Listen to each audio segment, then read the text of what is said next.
Okay, quick thought experiment. A kid throws a rock through a bakery window. Glass everywhere. Bad day, right? Obviously. But what if I told you some people would argue that broken window is actually good for the economy? People really have argued exactly that for centuries, and it's one of the most useful mistakes you can learn from, because once you see it, you start seeing it everywhere. That's what today is about. This is a nearly 200-year-old idea that still trips up politicians, headlines, and honestly, most of us. So, set the scene. Where does this come from? It goes back to a French economist named Frédéric Bastiat in 1850. It was later made famous by Henry Hazlitt in a book called Economics in One Lesson, and the whole thing is built around one little parable. The broken window. Right. A shopkeeper's window gets smashed. A crowd gathers, and someone in the crowd says the thing people love to say. Well, look on the bright side. Now the glazier, the window maker, gets paid. He earns, say, $50. He'll spend that money somewhere else. So really, this is good for business. And that kind of sounds reasonable. It sounds completely reasonable. That's what makes it dangerous. The logic is destruction creates work, work creates spending, spending creates prosperity. Break a window, and you've kickstarted a little economic chain reaction. So where's the flaw? Because I want to nod along. Here's the flaw. Everyone in that crowd is looking at what they can see. The glazier getting his $50 and the shiny new window going in. The visible stuff. Exactly. But nobody's looking at what they can't see.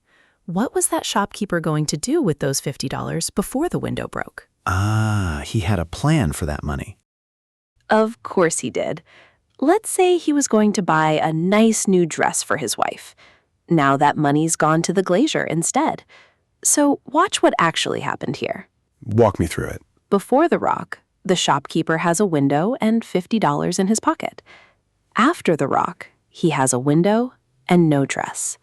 He's back to exactly where he started, minus the dress he never got to buy. So he's not richer. He's poorer. He's poorer by one dress. And the town? The town didn't gain anything either. It has the same number of windows it had that morning. What it lost is a dress that would have existed and would have made the town a little bit nicer, and never will. Okay, this is the part that got me, because the glazier really did get paid. That's real money, real work. And that's the seduction of it. The glazier's gain is real and visible. You can point to it. But it came at the expense of the tailor, who didn't get an order and can't point to anything because it simply never happened. The tailor is invisible. The tailor is the man you don't see. Bastiat's whole lesson is right there.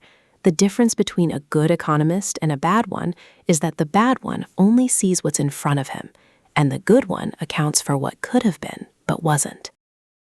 A perfectly good pane of glass got destroyed, and the labor and materials needed to replace it went into standing still, not moving forward. I think this is the part people skate right past, because it's not just money that got used up. Think about what physically had to happen, first to produce the materials for that window, and then to make it. Someone had to dig up and melt sand. You need real heat, real energy burning in a furnace. You need the hours of the workers who cut it, transport it, install it. All of that is real stuff being consumed. That's exactly it. And it's the point that makes the whole fallacy fall apart. Every one of those things, the sand, the fuel, the energy, the human hours, is finite. And here's the key. They could have been used to build something new, something the town didn't have that morning, something that raises the standard of living, even by a tiny bit. Instead, all those materials and all that physical labor got poured into producing a window the town already had that morning. We spent real resources and human hours just to claw our way back to the starting line. No new comfort, just back to zero. So the tragedy isn't the $50. It's the energy and effort that got spent going in a circle. Right. Money is just the scoreboard. The real cost is the hours of a skilled worker's one and only life, locked up and undoing a loss instead of creating something new.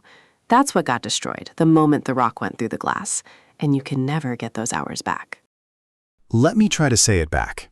In scenario 1, the broken window, The town spends $50 and burns real materials and labor just to get back to where it was.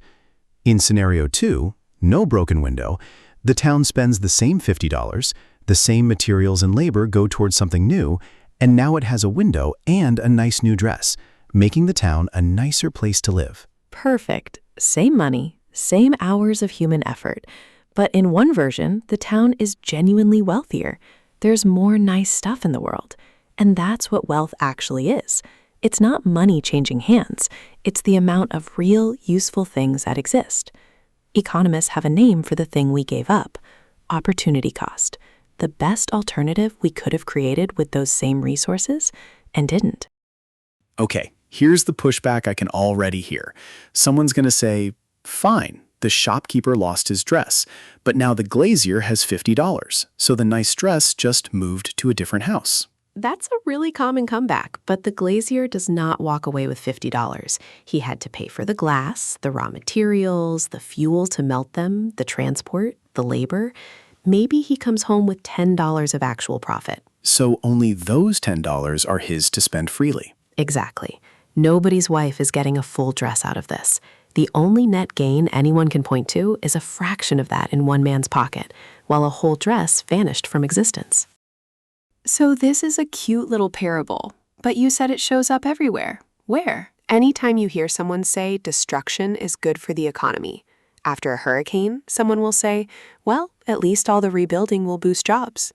After a war, think of all the industry it created. And that's the broken window, just bigger. Same fallacy, bigger glass. Yes, rebuilding creates visible work, but every dollar, every ton of concrete, every worker hour spent rebuilding what you had is a dollar, a ton, and an hour not spent building something new, a school, a home, an invention. You're counting the glazier and forgetting the tailor. And that's really the whole premise of Hazlitt's book, isn't it? The one lesson. Don't judge by what you see. Ask what you don't see. The dress that never got made, the tailor who never got the order. Once you start looking for the unseen, you can't unsee it. Find the man you don't see. Thanks for watching.